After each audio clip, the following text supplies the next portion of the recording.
ماشاءاللہ لا حول ولا قوۃ الا باللہ العلی العظیم اعوذ باللہ من الشیطان الرجیم بسم اللہ الرحمن الرحیم۔ السلام علیکم ناظرین، آج جو ہم وظیفہ لے کر آپ کی خدمت میں حاضر ہوئے ہیں وہ وظیفہ جائز حاجات کو پورا کرنے کے لیے ہے، ناجائز حاجات نہیں، جائز حاجات۔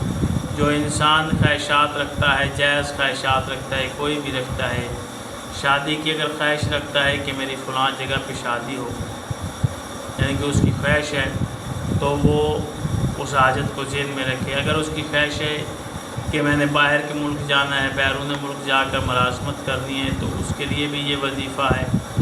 اس کے بعد آپ اپنے کاروبار میں یا کسی جاب کے لیے خواہش ایک آپ کے دل میں ہو اور پھر یہ آپ وظیفہ کریں، انشاءاللہ آپ کی خواہش پوری ہو جائے گی۔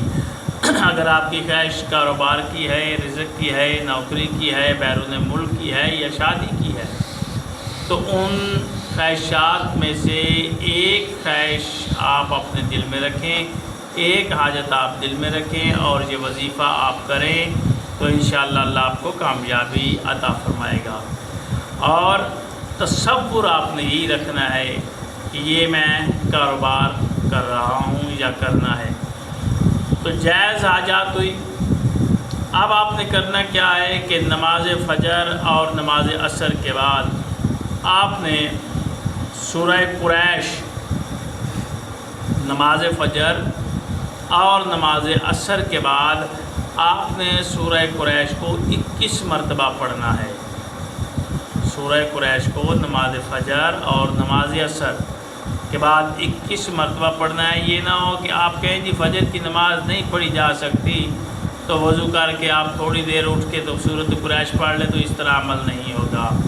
نماز لازم ہوگی، نماز کے بغیر عمل کوئی قابل قبول نہیں ہوتا۔